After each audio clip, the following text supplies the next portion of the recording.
Buenos días, mi nombre es Jenny Maritza Castañeda Tapias. Voy a leer del capítulo 27 hasta el 30 del capítulo de Anticristo. En un suelo de tal modo falso donde toda naturalidad, todo valor natural, toda realidad tenía que hacer frente a los más soterrados instintos de la clase dominante. Decir cristianismo forma la enemistad mortal a la realidad que hasta ahora no ha sido superada. El pueblo santo, que para todas las cosas se había dado exclusivamente con valores de sacerdotes, palabras de sacerdotes, repudiando con una consecuencia pasmosa cualquier otro poder establecido sobre la tierra como sacrilegio y el mundo como pecado. Este pueblo produjo para su instinto una fórmula última lógica hasta la autonegación como cristianismo. Negó aún la forma última de la realidad, la misma realidad judía, al pueblo santo, al pueblo de los elegidos. El suceso es de primer orden, el pequeño movimiento insurgente bautizado con el nombre de Jesús de Nazaret. Es el instinto judío otra vez, o dicho de otro modo, el instinto del sacerdote que ya no soporta al sacerdote como realidad. La invención de una forma de existencia aún más abstracta, de una visión aún más ideal del mundo que implica la organización de una iglesia. El cristianismo niega la iglesia. Yo no sé contra qué se dirigió la sublimación cuyo autor ha sido considerado o mal considerado Jesús, sino contra la iglesia judía, tomada la palabra iglesia exactamente en el sentido en que la tomamos hoy día. Fue una sublimación contra los buenos y justos, contra los santos de Israel, la jerarquía de la sociedad, pero no contra la corrupción de la misma, sino contra la casta, el privilegio, el orden y la fórmula. Fue un no creer en los hombres superiores, un decir no a todos los sacerdotes y teólogos, más la jerarquía que así quedó puesta en tela de juicio. Bien que tan solo por un breve instante era la construcción lacustre sobre la cual el pueblo judío sustituía en plena agua la posibilidad última arduamente conquistada de sobrevivir el residuum de su autonomía política.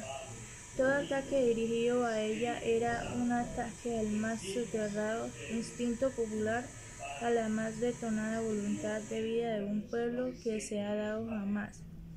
Ese santo anarquista que incitó al bajo pueblo, a los parias y los pecadores, a los instandada en el seno del pueblo judío a rebelarse contra el orden imperante, gastando un lenguaje siempre que uno pudiera fiarse de los evangelios, que también en nuestros tiempos significaría la deportación a Siberia. Fue un delincuente político, en la medida en que sabían delincuentes políticos en tal comunidad surmante política. A causa de esta actitud fue a parar a la cruz. La prueba de ello es el letrero colocado en lo alto de la cruz: murió por su propia culpa. Falta todo motivo para creer, como tantas veces se ha afirmado, que murió por culpa ajena. Capítulo 28. Una cuestión muy distinta es la de si él realmente tuvo conciencia de tal oposición o fue tan solo sentido como esta oposición. Y solo aquí tocó el problema de la psicología del Redentor. Confieso que pocos libros he leído con tantas dificultades como los Evangelios. Estas dificultades son de otro índole que aquellas en cuya comprobación la curiosidad erudita del espíritu alemán consiguió uno de sus más inolvidables triunfos. Han pasado muchos días en que también yo, como todos los jóvenes eruditos, saboreé con sabia espaciosidad del refinado filólogo la obra del incomparable Tratus Tenía yo entonces 20 años, ahora soy un hombre demasiado serio para eso. ¿Qué me importan las contradicciones de la tradición? Como para llamar a traición a las leyendas de los santos. Las historias de santos son la literatura más ambigua que existe. Aplicarles en ausencia de cualesquiera otros documentos. El método científico se me antoja una empresa de antemano, condenada al fracaso, mero pasatiempo erudito. Capítulo 29. Lo que a mí me importa es el tipo psicológico del Redentor. Este tipo podría aparecer en los evangelios. Pese a los evangelios, por más mutilados o desfigurados por aditamentos extraños, que aquellos estuviesen del mismo modo que el de Francisco de Asís, aparece en sus leyendas. A pesar de ellas, no me interesa la verdad de lo que Jesús hizo, lo que dijo y cómo murió, sino saber si su tipo es todavía reconocible, si está transmitido por la tradición. Las tentativas que conozco encaminadas a extraer de los evangelios hasta la historia a un alma se me antojan pruebas de una abominable ligereza sinológica. El señor Renan, ese payaso psicológico, ha aportado su aplicación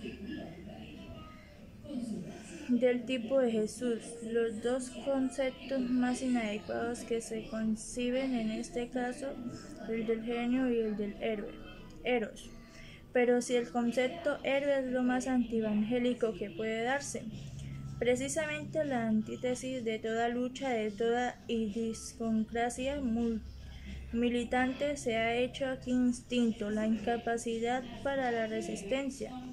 No te resistas al mal, es la palabra más profunda de los evangelios, en cierto sentido su clave, la dicha inefable en la paz, la mansedumbre. El no ser capaz de experimentar sentimientos hostiles se forma aquí en moral. ¿Qué significa buena nueva? Que está en contra de la verdadera vida, la vida eterna que está ahí, dentro del hombre como vida en el amor sin reversa, sin condiciones, sin distancia, en el miento. Cada cual es hijo de Dios. Jesús no reivindica en absoluto para sí esta condición. Como hijos de Dios todos son iguales, como para ser de Jesús un héroe. Y qué grave malentendido es sobre todo la palabra genio. Todo nuestro concepto del espíritu carece de sentido en el mundo dentro de él se desenvuelve Jesús. El rigor del